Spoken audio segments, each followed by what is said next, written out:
Hey guys, welcome back to my fucking channel. Congratulations on making it here. Oh, fuck. I'm like knocking shit over.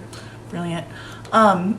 Great start to the video. I finally am having a fucking political video. It's shocking, honestly, right?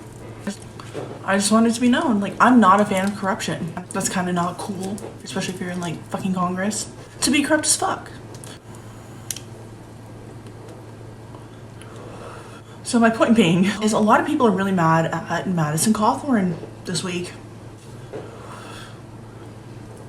Someone I love, like I think he's very inspiring in my opinion. He's only 26, like younger than me, what the fuck, and like in Congress. He went on a podcast called The Warrior Poet Society. I've never heard of it honestly, but he went on there. It's like a 20-something minute video, which I just want to preface this with like, if you don't understand like necessarily like the ins and outs of like how people are like bought in Washington DC, like I feel like he explains lobbying very well in this video. If you don't understand it, he like really puts it in a way that I feel like a lot of people can understand if they didn't before. It got a lot of people pissed off at him, a lot of people in Congress who are Republicans, which I think is some bullshit, and I'll tell you why. He basically got asked a question, like asking if Washington DC and how it works is like in any way like comparable to how it is displayed in the show House of Cards, which I've never seen that, honestly, like never seen it. But like as far as like corruption and shit goes, like he was asking if it's comparable, and Madison Cawthorn answered honestly. I know, so awful, right? Like he explained how he's been like invited to like sex parties, you know, aka fucking orgies, by like people who are like 60 years old. He's the young one, but he's being invited to orgies. He's being invited to orgies by people who are like fucking ready to retire and like die. Only thing that's not accurate in that show is that you could never get a piece of legislation about education passed that quickly. And everything else is good. Aside from that, I mean, the sexual perversion that goes on in Washington, I mean, being kind of a young guy in Washington, with the average age is probably 60 or 70, and I look at all these people, a lot of them that I've looked up to through my life. I've always paid attention to politics, guys that, then all of a sudden you get invited to, like, well, hey, we're going to have kind of a sexual get-together at one of our homes. You should come. And I'm like, what did you just ask me to come to? Yeah. And then you realize they're asking you to come to an orgy. Yeah. He said that some of the people who, like, will publicly, like, fight so hard, like, against, like, addiction in our country are literally doing, like, key bumps of coke. There's some of the people that are leading on the movement to try and remove, addiction in our country. And then you watch them do, a key bump of cocaine right in front of you. And it's like, wow, this is wild. Which made me, honestly, if I'm being honest, made me think of Matt Gaetz instantly. Like, if you looked into Matt Gaetz at all, like, he has a pretty bad reputation for coke and, like, drinking and shit. Like, I like what he does, like, in, like, a public servant aspect, but, like, as a person, he might be a piece of shit. I don't know. And honestly, I respect his honest opinion. I don't know about you, personally, but, like, I like the truth. Like, I appreciate the truth. Like, the truth is cool with me, like, a lie is kind of like, don't really want it. I appreciate the fucking honesty. Like, is that so fucking bad? Like, obviously a lot of people have some fucked up shit to hide, because like Madison Cawthorn simply calling out the fact that they have like shit to hide made them just like instantaneously fucking hate his guts.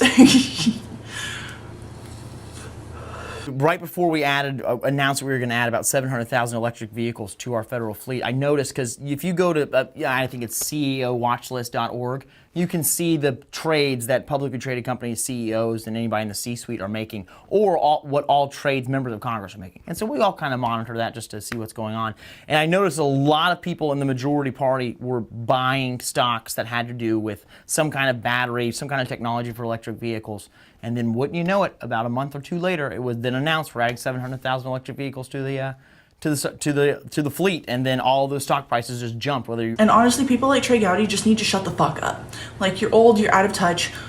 This younger generation, aka me, aka Madison Cawthorn, like, we don't like corruption. Like, we're not gonna like sit there and be like, oh well, maybe you shouldn't say that. Maybe you should like totally cover up for their fucking corruption. The good ones don't make the news. The bad ones get all the attention. This modern obsession with negativity does not need to be enhanced by exaggeration. This member of Congress from North Carolina went on to suggest he had observed his peers using cocaine and had been invited to parties unfit for discussion on a Sunday night television show. In less than one full term in Congress, this member claims he witnessed or was asked to participate in all manner of illegality and immorality. So my question for the congressman is simply this: who? Give us the names. Stop with the nuance. Name the politicians or other officials who did drugs in front of you and invited you to sex parties. I was in D.C. for 8 years. The people I associated with were nothing like what this congressman described. The people I was around did none of what you described, ever. So if you're being invited to NC-17 parties and watching people do cocaine, then you're hanging around with the wrong people. But you should name them so their constituents know what they're doing on the people's time. And if, on the other hand, none of what you described really happened, you need to admit that too. Congress has enough problems without making things up. Congress isn't well regarded. Always low in the opinion polls. It's a cheap applause line. It's an easy target. But even easy targets deserve fairness and the truth. So either tell us who you saw doing cocaine and who invited you to sexually explicit parties, or admit what we suspect, which is that you made it up. And then ask yourself where fairness and honesty fall on the list of qualities we should be looking for in members of Congress. I used to respect Trey Gowdy a lot, actually. A lot of times I agreed with him, but this made me literally go to a point where I'll probably never respect him again. He was just such a piece of shit, old fuck about this, and no one likes this mentality. Like, stop acting like we should now or should have ever covered up for corruption, whether it's in our own party or not. I want every corrupt motherfucker to be exposed. I don't care what side they stand for if they don't really stand for them anyways. Expose them all, I don't fucking care. Like, to sit up there and really be like, oh, well, I spent 8 years in Washington and I never saw anything like this. Liar. Liar. And we all know it. Like, we all know what really goes on to some degree in Washington. Like, we know the fucked up shit, like how far it could go, and I feel like people are flawed. Like, human beings are fucking flawed. And they're gonna get corrupt. Like, it happens. And we're gonna act like it doesn't go on, like as if lots of fucking lawmakers and just anybody in Washington doesn't fucking do a lot of cocaine. Let's be real. Like, let's not act like we don't fucking know this. Let's not act like people in Washington aren't perverted as fuck.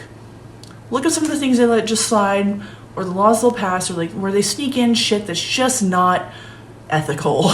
We all know this. So for Trey Gowdy to really sit there with a straight face and act like he's so pissed off and deeply fucking offended that Madison Cawthorn would say the fucking truth, like, it's embarrassing for him. He should just fucking shut his mouth and retire at this point. Like, that was some bullshit, and I feel like he knows it, but he did it anyways. But also notice, in his whole little fucking bullshit fake-ass rant, he didn't mention the insider trading that was a majority of what Madison Cawthorn actually talked about in that 24 minutes. Where the fuck was the argument against that, Trey Gowdy? You know what I mean? It's just more Washington fakeness and people covering up for it in the media. Just shocker. But with everything else going on this week, I just figured I'd talk about something positive. I feel like it's honestly positive that Madison Cawthorn's out there just talking his shit, not giving a fuck. You're there to serve the public, not your fucking self, you know? So let me know your thoughts on this below. Tell me if you watched the whole video, and if you didn't, like, I honestly recommend you do, by the way. Let me know your thoughts on if you think he should have said this shit or not. Like this video if you did like it. If you didn't like it, you can kindly fuck off. Subscribe if you haven't already. All the cool kids are doing it. And you'll see me next time. Bye, guys.